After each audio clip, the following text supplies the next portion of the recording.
everybody. I wanted to talk to you today about something that was on my mind and that I realized might be useful. It certainly was useful to me, and maybe it'll be useful to you as well. And that's thinking about when it's okay, or even to our best advantage, to modify our goals temporarily or give ourselves a little leeway. I think often, on these weight loss journeys, we have several goals that we're trying to do: drink a certain amount of water, exercise a certain amount of times per week, hit certain calories, all those kinds of things. And they're all great and they're all really useful, and I'm all about them.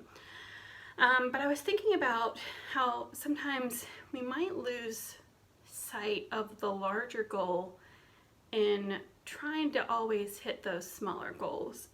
One example might be when we can make a trade-off that's actually a good thing, and we don't have to see it as a failure or somewhere where we have to have any shame or blame about. So an example is, say you haven't been sleeping well for whatever reason, just haven't gotten well rested, but you're trying to get your exercise in, and you're due for a really, let's say, intense exercise on your schedule for a night. But you're already coming into it knowing that you're sort of behind on your rest. What do? Do you go ahead and grind it out, knowing that that might even make it harder on your body? Or is it sometimes okay to say, you know what, tonight I'm going to prioritize getting the rest because that is the number one thing I need right now. And it's okay that I miss this day because what I'm doing is taking care of myself as a whole person, and not just worry about getting all those ticks in the box, and really making a decision from a place where we're clear about the reason and we feel good about the reason.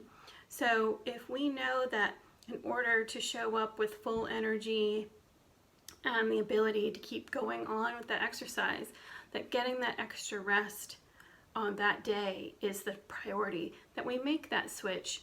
And we know that that is the best thing for us, and that we don't feel like we failed by taking care of ourselves in the best way that we know it is to take care of ourselves.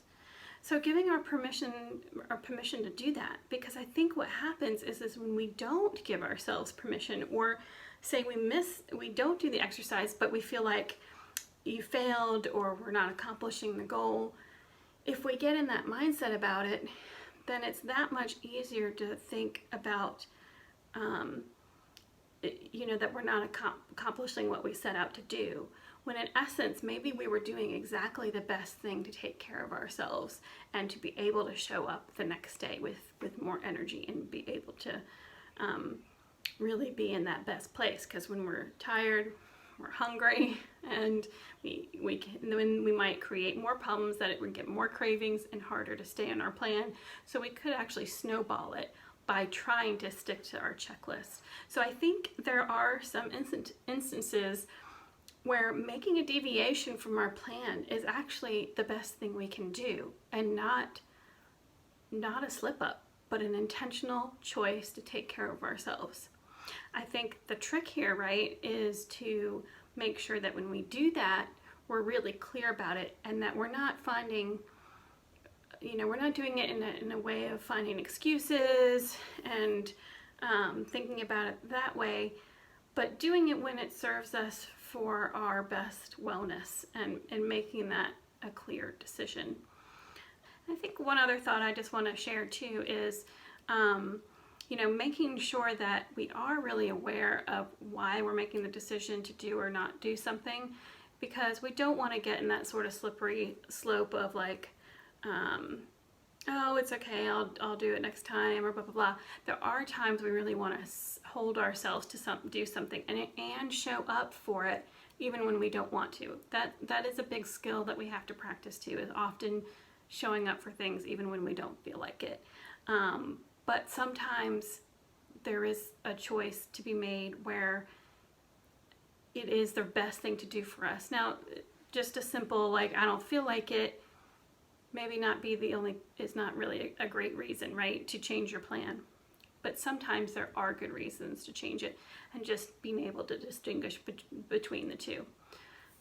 So anyway, I just wanted to give you that thought to ponder about, and wonder if you have more examples of this in your life where you know that you might not hit that checklist for the week on your goals, but you've made an adjustment that actually serves you and serves where you're trying to be in living your best life.